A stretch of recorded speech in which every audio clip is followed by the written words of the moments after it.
Happy Friday, beautiful people, and welcome to your first sip of the weekend.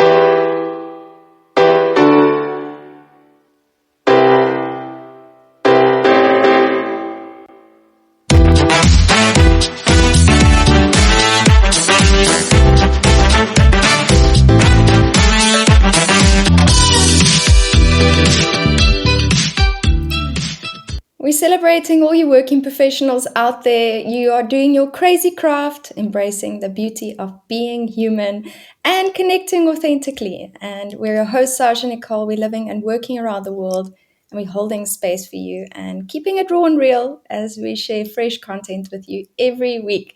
So follow us on LinkedIn at Friday Feels and Instagram at These Friday Feels for updates throughout the week. In our last episode, we spoke about the top 10 on being young, wild, and working, and today we celebrate the men.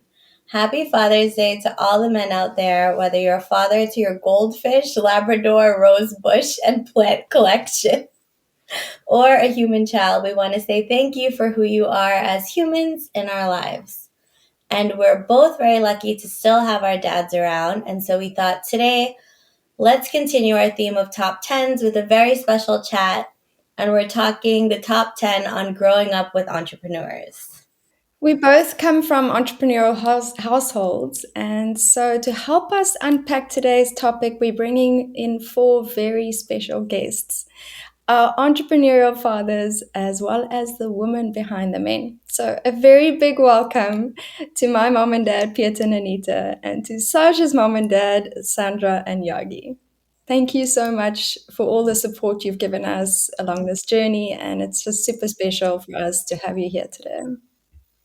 Thank you for the invite. Thanks a lot. Nice. Yeah. It's a pleasure to be here. As always. So, should we dive in, Saj? What questions do we have for the men today? So, for today, we thought it would be exciting to hear from the entrepreneurs themselves. And so, we're going to do top 10 questions. So, the first one we have is, what was the moment you had to go at it entrepreneurship style? As I said earlier, from birth, I guess. And I grew up with my dad, seeing what he's done. And I'm from a foreign country, Trinidad and Tobago. And growing up, I left Trinidad when I was 7 years old. And I was so excited. We went to Canada. And you saw the opportunity. We see the apple, the grapes, the snow, and everything. And from being in the, let's say, third world country, the opportunity there. So as I grew up older, when I was 17, I went to Canada and lived for a few years, and I saw the opportunity there. I was working, I used to do auto electrical, then a trailer mechanic, then left, went back to Trinidad. My mom was sick. I sent all my equipment and everything. And after like 2 months or so, 3 months, I met my wife. She came on vacation and I decided 3 weeks if I want to get married or not. So I took the opportunity. Then after that, we got an opportunity to come to America, and her dad was into buying buildings and housing or whatever. And I think it was easier in this country to set up business and be an entrepreneur that with the experience I had back home and in Canada in the real estate. So it was an easier life here, acquiring properties and doing business than the other countries that I came from, Canada and Trinidad. So I had that in mind, and then we started moving up. And I remember one day, Saj was in school, and I had a Escalade, a platinum Escalade, and she's like, the last day of school. So she's like, Dad, I paid $100,000 for that car loaded. She's like, Dad, I want to use the car to go to school. I said, well, you crazy? I said, anyway, ask your mother. And if your mother said you can go with it, you can go with it. She asked her mom. The mom's like, what's the big deal? I said, you surprised me. I never thought you would tell her yes to do it. So I had to let her go to school with the car. So, she was spoiled in the sense that whatever we could acquire and give her. I think it was interesting when we were talking about it is like you never questioned having a job. You were like, oh, how do I build a business in Canada? how do I build a business in Trinidad? How do I build a business in America? There just wasn't a question of, oh, I should go to university. I should, you went to different trade schools, but it was always like, how do I build a business here? It's like it didn't even enter your And mind. also, I was telling her many years ago, one of my friend daughter interviewed me also, and she was asking me the same thing. And I said, if I were to do it over again, at that time, we were in the X-ray field, building trailers and whatever. And we did the first trailer in the world that went to Alaska. And then I said, well, I'll be in the X-ray field because I saw the money and the opportunity. So that's a little background on the entrepreneurship. What about you, Piet? Look, mine is probably a bit different. You probably, I don't know if Nicole explained to you, I'm an engineer, electrical. Mine was never, I never actually had a thought that to me, life is like animals migrating summer to winter, and you learn as you go along. And I was just watching, always in my blood, that perhaps I must try and do my own thing and picking up as I go along. So there was never a day or a specific moment of I'm going to go on my own. It was always as I say, you're migrating with all the animals and you're part of the voyage and you learn and you pick up as you go along. And then one day you realize, oh, perhaps I can do it. And yeah, that's how I started my companies. Yeah, hope it makes sense. I remember a conversation we had when I was still working in corporate, and I was always kind of wanting to do my own thing. And I remember asking you, Dad, like, when do you know? When do you know it's the right time? And you kind of just said to me, like, you'll know. There's no other way. It's just the way it is. You have to now do it. And so that always stuck with me. I guess getting laid off in America was kind of like a very clear, indication. Like now's the time. But yeah, that always stuck with me. I think you always obviously experience that. Like it's the right moment in time to do that now. Yeah, I think it's definitely a very interesting journey. So the second question is, what kept you attracted to wanting to be an entrepreneur, and what kept you motivated? So I think the main thing is the moment you make that decision that you're going to go entrepreneurial, there's a passion that kicks in and a lot of creative energy flows into you. And then you start realizing that you need other support structures and perhaps additional studies. What in my case, I did a master's in business leaderships because I realized engineers need, there's a day that you realize there's another side of the brain as well. And and you have to get to know that. So it's part of the whole journey that goes with it. And what do you feel kept you motivated along the way?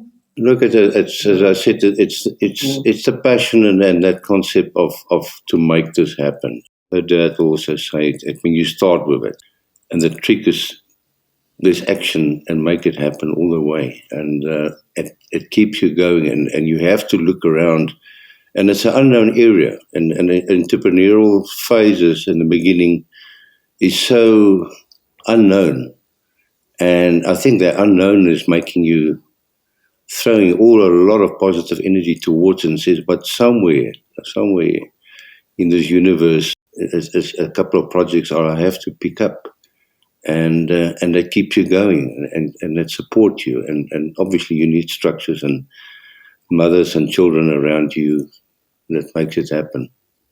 I hope it makes sense. Yeah, that makes sense. What about you? What kept you attracted to wanting to be an entrepreneur? No, as you said, you have a passion. I was always very enthusiastic in doing, especially in the mortgage business, the housing business, that you could move forward. Then we get started with the notes and stuff, and all day we will talk about this. And nobody intimidate me. I would speak to anybody, because I've been around nuclear physicists, this one, that one, everything in my field, engineers and everything, and I could work with them. So I think in the banking business, I wish I had moved forward more in learning that earlier, because the fact that we had at the time, we had inventory for housing and stuff, but you really needed a partner to back you up to move forward. And we did have few people back and forth that, but you couldn't trust them. They just went behind your back and circumvent you. So with that in mind, now I wanted to have my own bank. So this way we could fund everything ourselves in house and do move forward. So I always liked the real estate, and I think I up to now I have a passion for that, with that and building and stuff. So I enjoy that. So it's mainly based in passion. No, not only passion, Yeah. reality of how many houses and stuff we had. So but it's back. Nobody know how the market is. That's the thing about real estate. Yeah. Understanding it and having it. You need a financial backing to acquire stuff when it comes, because good or bad, you have that funding from somebody as a partner. So I guess that kind of brings us into our next question, which is in regards to your journey, would you have done anything differently? Not really, no. I enjoy what I do. Okay, short and sweet. What about you? This is my turn. Yeah. So Yes. I think, as your dad said, that the passion. If entrepreneurial phase in the beginning is that typical finder, miner, and grinder, and you all of that, and I think your dad just mentioned that. So you have to understand and finance and marketing and all of these things. So you are the finder and the miner and the grinder of trying to make it happen. Eventually, if you grow into another phase, obviously you appoint other people to assist you, but that's what keep you going. Mm. Would you change anything that you've done along the way, or is there anything that you would go back and do differently? Well, are you asking me if I will study engineering again? Probably. I probably will. No. I will probably change that in my next life. They seem to. No, I won't. I won't. That was part of this journey, and and I respected everything that went to it, and I've got gratitude in what where we arrived with it. No, thank you. I think that's a very wise answer. And then something that a lot of people talk about is kind of the sacrifices that you have to make to lead an entrepreneurial life. Can you give us a little behind the scenes, how was it? What were some of those sacrifices that you had to make to lead an entrepreneurial life specifically? No, I think what happened is you had the times you always have to be working early morning, late evenings, and not all the time. You could make that sacrifice to plan ahead. Hey, we're going to go to a trip or cruise or whatever. I'm like, I can't plan that because I don't have the time for that. So I think that was one of the biggest reasons being an entrepreneur and wondering when you want to move forward, because you have to get paid, you have workers, you have the whole everybody together. That's one of the biggest thing you had to make sacrifice with, to be around the kids and stuff. No, I think, as I said, you are a multi-skilled personality in the beginning, and you have to do marketing. So Saturday and Sundays, you take people out to sport functions. At night, you have to entertain them. In the meantime, you have to build a company. You have to create and get the work out, etc., etc., and it all sits with you. And eventually, to catch up, you spend a lot of hours in the office, Saturdays, Sundays, etc., etc. And if you look back, it's a serious sacrifice of you sort of forgot how to smell the roses. You didn't have time for it, and that's the unfortunate thing about sacrificing. But that's part of the game. I mean, you made a decision to become an entrepreneur, and that is the price you pay. Interestingly, just a quick story from my side, and I remember as a child being like 3, 4 years old, maybe 4, 5, and well, both my parents are entrepreneurs, and so I actually have really fond memories of dragging my mattress down from my room, and going and sleeping in the office where my mom's working on all her projects and helping my dad. And, I remember you guys were designing your logos and coming up with all these things. And, it was actually such a beautiful time for me, even though it probably felt like such big sacrifices to you. I think it inspired me so much to see like what you can build in the world, you know. So I have fond memories, even though it might feel to you like it was lack of sleep for you. I'm sorry. And I appreciate it. So. Yeah, and I also think it's nice too when you have a partner because like I remember in chorus or like I would always be in clubs and my mom would always show up and then dad would show up but like he had to like go shower, change and then come and then he might have been late, but he would always show up.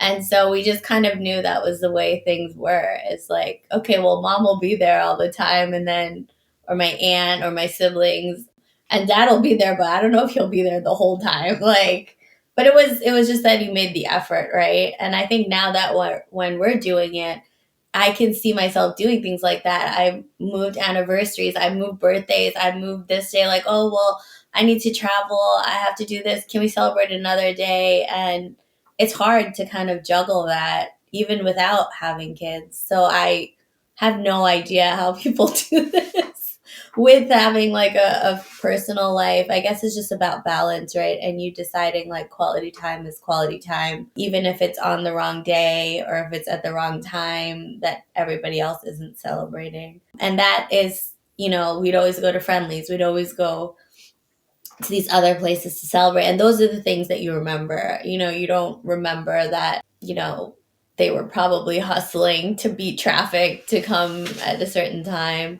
etc. Well, you know what? Up to now, they ask what you would like for Christmas, birthdays, anniversary. I said, you know what? The best thing is if you guys come and you're in the bed and we all together sit down there or lie down there or talking. That's the best gift you can get. Yeah, Yeah. Yeah. yeah, that's true. Just bliss and peace together.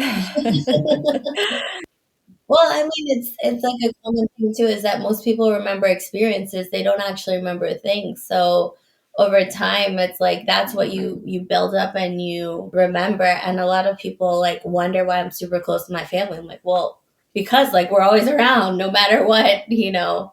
So that's something that you build, And over you know time. what? You guys are very fortunate to have your dad around or your parents around because when I was 11 years old, my dad passed away. And whatever I learned from him from then to now, I keep that respect. And everybody respected him so much. They were afraid of him because he was very strict. So, and religiously, I follow whatever he had taught me also. So that's one thing you guys are fortunate to have. I think that brings us to what is the best thing about being a dad, do you think? Just for you guys being around. I enjoy that. I enjoy you guys being around, and then like my son. I tell him he would come and lie down on the bed. He would hug up or whatever. I said, I would give you everything I have. You will get everything I have because you could be there. That is worth more than any other gift or anything. What about you, kids? So, just to make sure, the question was, what was it be like to be a dad? Is that correct? That's the base thing of me not being a dad. Yeah. We only want the good things here.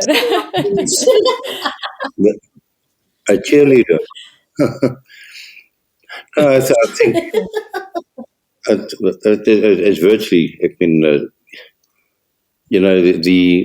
the way I look at life is that the children is virtually just alone to us, and they're busy with their own journeys, and I can only be the cheerleader and grateful what I see and how they develop. You got no really impact on it.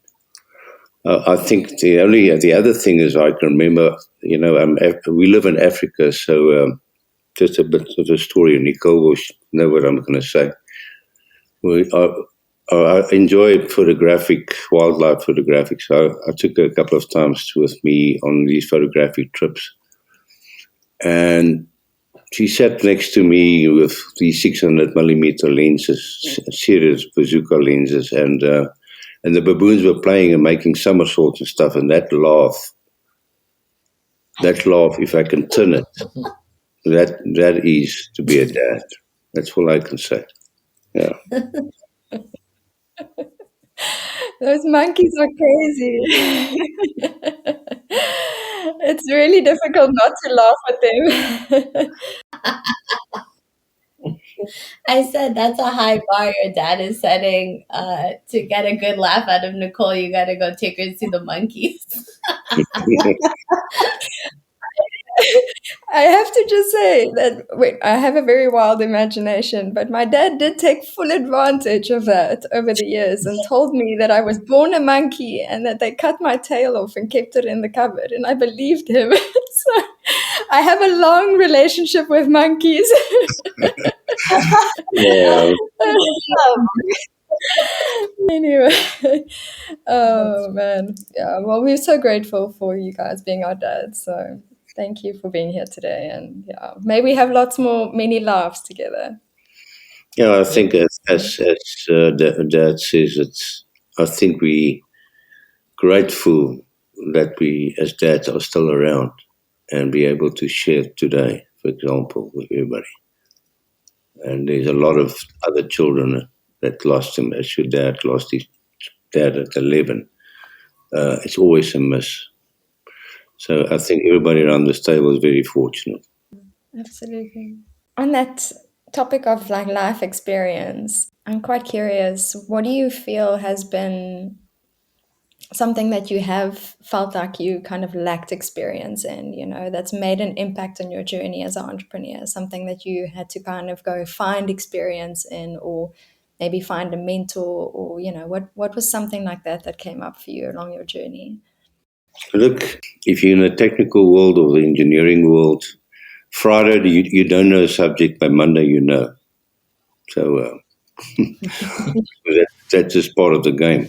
You can't know everything, but the trick is to go. Where do you go get a mentor over the weekend and go and find out so that Monday, Tuesday, if you sit in front of a client, you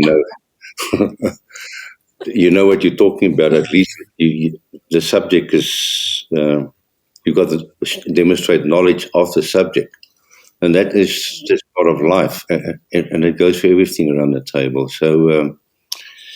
Yeah, everybody needs a mentor, and at several levels, at several times in your life as an entrepreneur. In the beginning, you need, I think what I found is that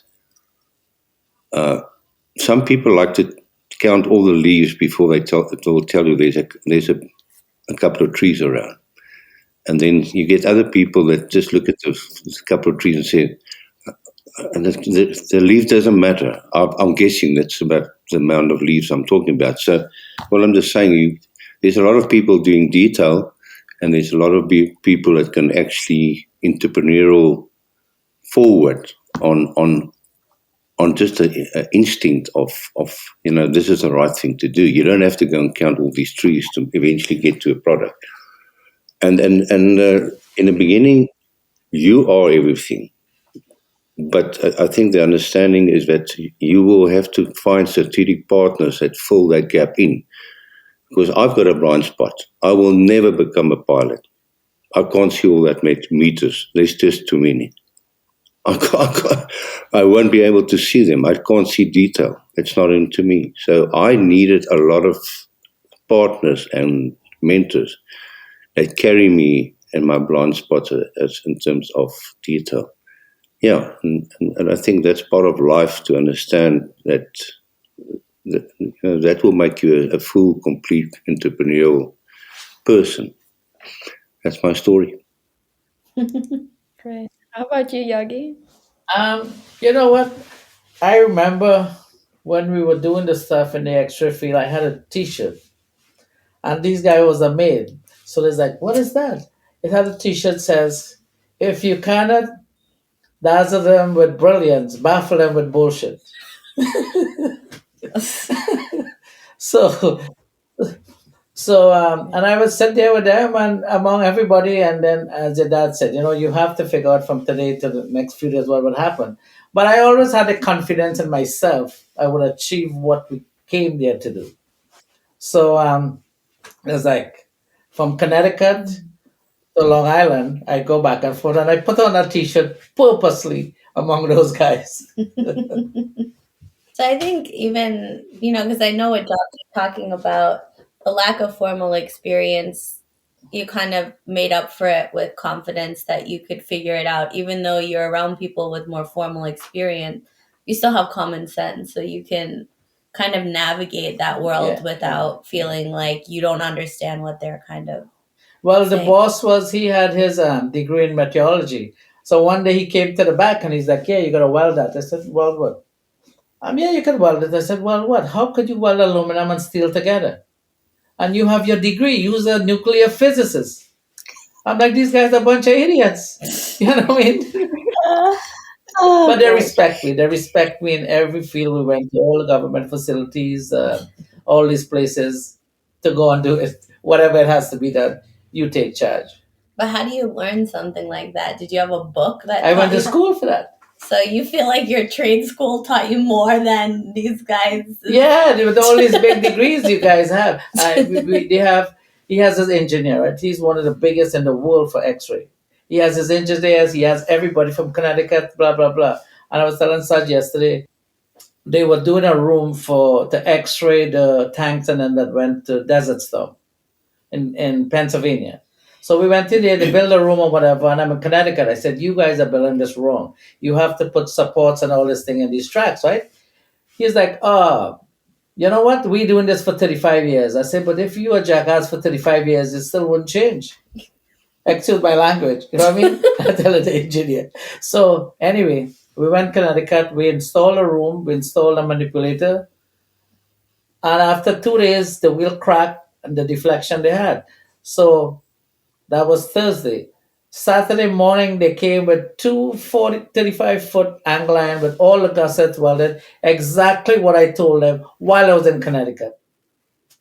So sometimes, you have to listen to people experience. Sometimes all the experience they have, makes a difference for somebody else who could on the field and who could fabricate their self, not only drawing.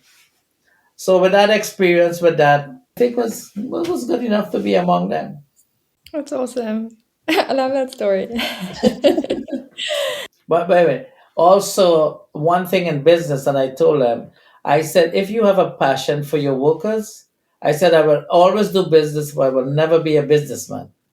Because a businessman has no hat.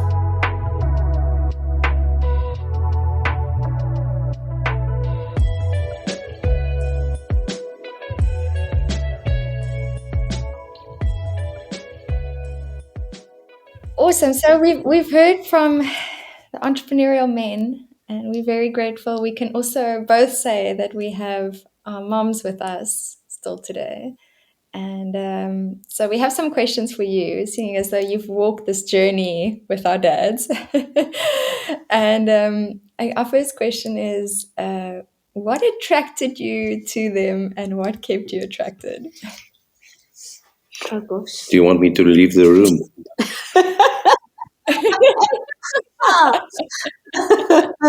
If it's Well, shall I go, Sandra? Please do. Okay. So I would think that Peter's always had a solidness to him. I like that. I like when I see something that's solid and I see what I see is what I get. And I think that kind of thing was very attractive for me. And I think over the years, obviously, there's a lot of respect and integrity and all of those kind of things. Share a sense of humor, can laugh about a lot of things. And then at the same time, we share a lot of other things. Things like our taste in music and the love for music. Things like our taste or our love for photography and doing photography together and being out in the nature and sharing those kind of moments. Those nature has got a way of showing you exactly who you are and you show up real and authentic in nature. You cannot be other. So that kind of thing. And then we do sing from the same hymn book when it comes to spiritual ways and means of why are we here, what what is life's journey like, and what are the important things in life that we must try and accomplish. And then most importantly, we share a beautiful daughter. So there's no way that it cannot happen. You want to add to that? Oh, Well, it's pretty much similar, aside from nature. We have a lot of the same characteristics in mind. I admired his perspective on life, his outlook, his strength, and I thought it's someone that I could build a nice life with, and gave me a whole new perspective on family, which I'm very grateful. I have a beautiful family I'm totally grateful for. And the journey, it's hasn't always been easy, but it's certainly worthwhile. I I enjoyed can it echo that. more than I can say. I'd definitely do it again with a few oh, minor tweaks. But good to for hear. the most part, I'm very, very blessed. That's amazing. Oh, well, I think it makes our hearts pretty warm to hear these things, as children. And I guess we haven't really embarked on that space yet in our lives, both of us. But yeah, just beautiful inspiration for us as we build our businesses, our families. So yeah, I guess our second question to follow on that is, what do you feel has been the most insightful thing that you've learned walking alongside them as entrepreneurs? Well, I think it's it's not an easy road, but you trust who you're with, and I believe in him, and he believes in our family, and I know he'll do what needs to be done. Your personality aside, it's hard because like he said, he has the vision, but his judgment isn't always the best, but we feel our way through, and the outcome, I'm here through thick and thin. He has great morals. That was a good start. And like I said, he was very strong, motivated, and I admired his strength because he didn't have a lot of leadership, but it was all in him. He was very brave. So I thought those were good Mm. characteristics, and he's a good person. I would like my children to have a lot of those characteristics, minus a few little tweaks. But, they're good foundation blocks for a great life. And that's what helped kept me in the game. What would you say, Anita, has been some of the most insightful things you've learned to walk alongside them as entrepreneurs? Well, from Pierre just previously said he's not a detail person. Probably that's why he married me, because I am a detailed person. So I can see the devil in the detail. Leave me for a while and I'll tell you where all the devils in the detail are. So, but what I learned from him is something I needed. Because he's more a person that looks at the total picture or the more holistic picture, I learned from him to look at that side of things. And for me, that has been given me quite a potent package, being able to see the detail but also see the full picture. So I'm now talking more from an entrepreneurial point of view. Um, I have definitely gained a lot through that, being able to see to be bold models. So yeah, definitely that. And what would you say in times of instability?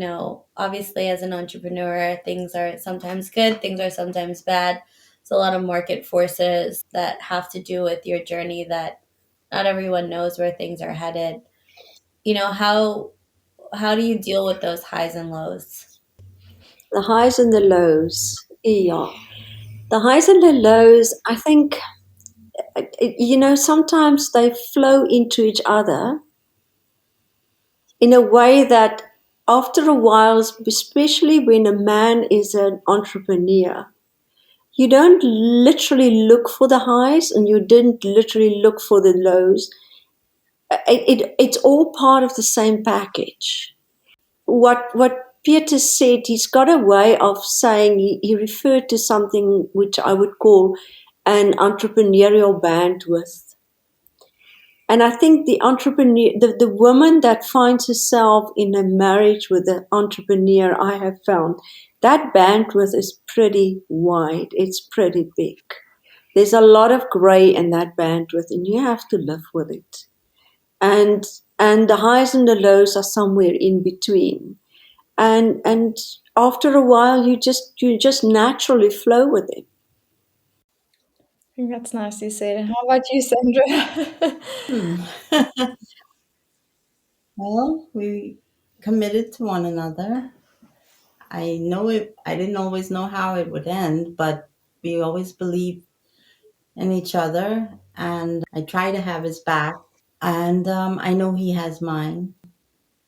Based on his beliefs, I know his strengths, so I try to hold on to that. And we have a family, so we muddle through whatever, and we weather it out. We're in it for the long haul. And, I put faith in God, pray. We manage. We really do. We had so many highs, had a couple lows, but it does help to believe that we can make it through. And I think we try to have each other's back. So his strength, weakness, my weakness, his strength. We kind of intertwine, and well, we hope and pray we're all well, so we can't really complain. We'll muddle through the rest. Thank God we're still here, and we're still smile. So it's not always easy, but Very important. Yeah. like I said, we're through thick and thin. We're very blessed, so you hold on to that. Not a lot of people can say that. So. And then, of course, you have your children are wonderful icing on the cake. I'm very, very, very proud of my kids. They're wonderful human beings, and I hope they will do great in the world and do wonderful things. So we just try to stay together and bless each other and go out and make it a better world. And as you're kind of talking about smiling, what do you feel has been the funniest moment that you've experienced walking alongside Yagi in this time? It does help a sense of humor. But not all the time when you're in it. You feel it's so funny. You can look back now and laugh. But, like I said, knowing, relatively that, we came out not unscathed, but we're still all here. We handle it best we can. And once it's nothing terminal, we will make out. And, the brighter days are yet to come. What about Martha's Vineyard? Oh, that's a funny moment. Yeah, You yeah. could say that one. It's embarrassing. No. It's funny. We want those stories. We went to Martha's Vineyard, and me and my appetite, we were having some great lobster rolls. So the bus is leaving. The bus is leaving. Okay, let's catch the bus before it leaves. We ran on. We went on a tour of the same side of the island Twice. because we missed the one that went to the other side. But like I said, you can sit back and laugh at it. One day we'll go see the whole thing. It's waiting for you. But yes, I look forward to it. That was a beautiful trip. And that's what I said. We don't do magnanimous things, but we enjoy the little things, and I think that's great. I could sit here and laugh now. One day I'm going to go back and see. The next half of the island. We're going to see the next half of the island. but so memorable and enjoyable. You have ups and downs, but you remember. I choose to remember the little funny things, and they are very enjoyable. And what about you, Anita? Do you have a funniest moment or a few funny moments? In a work situation, I don't know so many of. I wasn't witness necessarily to work situations, funny moments, and so forth. I heard about them afterwards, and I'm not exactly sure if I heard everything about them. I might have heard the version that's 70% and not 100% or something like that. Most they say when you in a place, everything that happens in that place sort of stays in that place. So I haven't been witness to everything. I know Pierre told me about the one situation.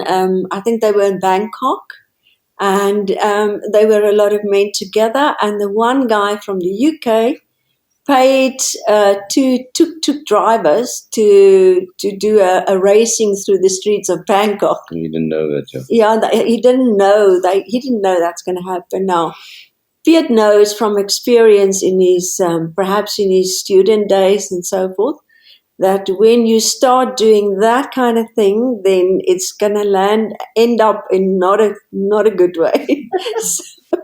So obviously he was literally clapping this guy to just stop, and the one tuk-tuk did land up in one of the little shops on the sideway.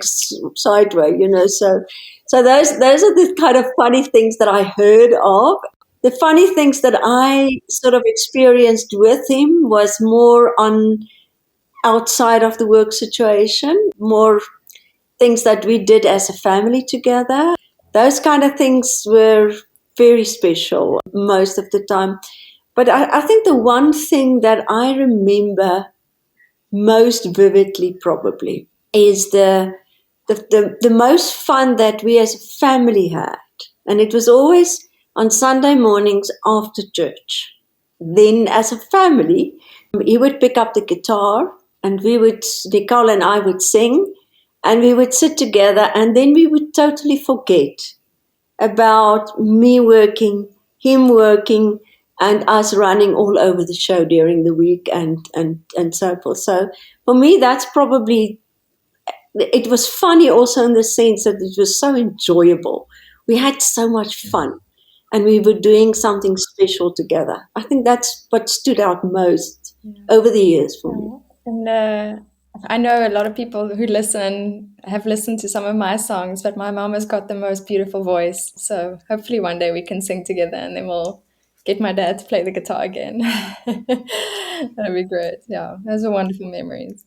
I guess we can kind of wrap up in terms of, as a couple who's worked together, who's built lives together, what would you say is the best advice that you would give to couples where one of them is an entrepreneur, and either supporting them, supporting their spouse, or even supporting themselves, on the entrepreneurial journey? We tend to actually have a lot of listeners on Friday Feels who are entrepreneurs, just because of the circles that we're in, and the families that we've come from, and etc. So I think it's a unique perspective to come from an entrepreneurial family and now have entrepreneurs in the next generation. Do you have any advice for people who are choosing to follow this path? And that's for both you, Anita and Piet. Well, from my perspective, I think the most valuable thing for me has been that I've had the freedom to practice what also makes me happy. And I think the word that comes up is the German word Lebensraum. Give me space in life. And I think this is what I got, and this is what I think people can do for each other, is to be able to give each other the space to live together, but also live their own journey. I think it's extremely important for me, and I got that, and I'm still getting it. Do you want me to add onto that now. Yeah. Mine is quite easy. If you want to be an entrepreneur, you must be a brave heart and enjoy the ride. That's great advice. How about you guys, Sandra and Yagi? I would say buckle up and enjoy the ride and have faith that things will turn out. If you believe in it, you can really, really, really try and to achieve it. Hopefully, it's gonna all be worthwhile. And if that's your passion, go for it. I always wanted to do some wickedness to your mother, which remind me, my dad. This is the best advice that you have? Yeah. Okay. Yeah. So my mom was sleeping, right? And she always sleep with her mouth open. So he took the baby bottle and put it in her mouth, and she drank out the whole bottle of milk. so, How is that the best advice? so then she wanted to go after it. And with your mom now, we don't have no grandkids or nothing, so I don't have the opportunity to do that right now. But I would like to do that to her. And I guess the advice would be always be passionate in what you're doing. And sometimes if she gets angry, I would say a word to get her to smile again. Because also your mom had a stroke many years ago, a slight stroke. So sometimes she don't remember everything all the time. So I tried to be funny with her all the time, and she's like, "Leave me alone, go, whatever," you know. So I tried to be the passionate around her. Anywhere she go, I'll hug her, give her a kiss or whatever. She's like, "Leave me alone," you know. But in life, you have to have that partner with compassion. That whatever you're doing, they are wrong to assist you in many other ways. That where you are, sometimes I'm out of the country a lot, back and forth. So you need that backing and everything, so that we all can support each other. It's funny. So we went to Trinidad this year for Carnival, and then we stayed with my Uncle Glenn, and he told us that that's his nephew is about his same age, and he's like, your dad came down here and he was trying to build his building, and I told him if you just stick it out and have sacrifices, but you know what his problem is? His problem is he loves his wife too much. The whole time he was just sad while he was here, and I was like, bro, just stick it out a little bit. And he had to go back. And I was like, wow, that's the one takeaway. Oh, that's a great problem to have. And thank you for sharing all of that. That's really beautiful. I think it's really inspiring to us again. And thank you to all of you for coming on and sharing so openly. And we really, really grateful. Thank you for having us. It's a pleasure meeting you all. Yeah. Yep, Yeah. same here. Very much same here. I so enjoyed meeting you guys because it's the lives, everybody's lives has become intertwined in a way, and it's just lovely to meet you in person, sort of, at least in a way. Yeah, this is the first episode where we had so many people on, but we felt like, what other episode would we be more important? Yeah. So, in terms of just understanding our backgrounds and the people who kind of helped shape, our lives. Absolutely. I just want to say good luck, ladies, and I'm so admirable for you both. Go for your goals. I'm very, very proud of you all. Thank you Yeah. so much. Thank you. And to everybody out there who's listening and laughing with us today and celebrating Father's Day in whatever shape, way, or form, what were your answers to some of these questions? How are you keeping open, giving life space, having compassion, being brave, and building the things that you want to build out there and living your passions? Let us know, engage with us on the social platforms, and let us know your thoughts and your feelings and your stories. And of course, to work with us, you can always email us at hello@friday-feels.co in many different capacities.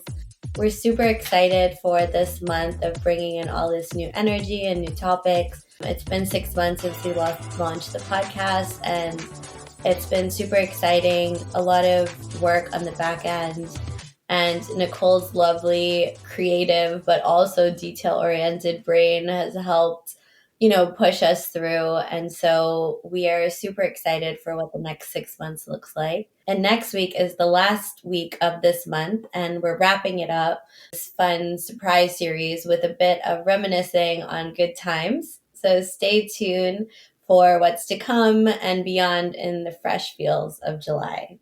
But until next time, that's our mix. We've had fun mingling with you, and we wish you safe travels into your bed, into the night, and into this awesome weekend. See you next week. Keep it real.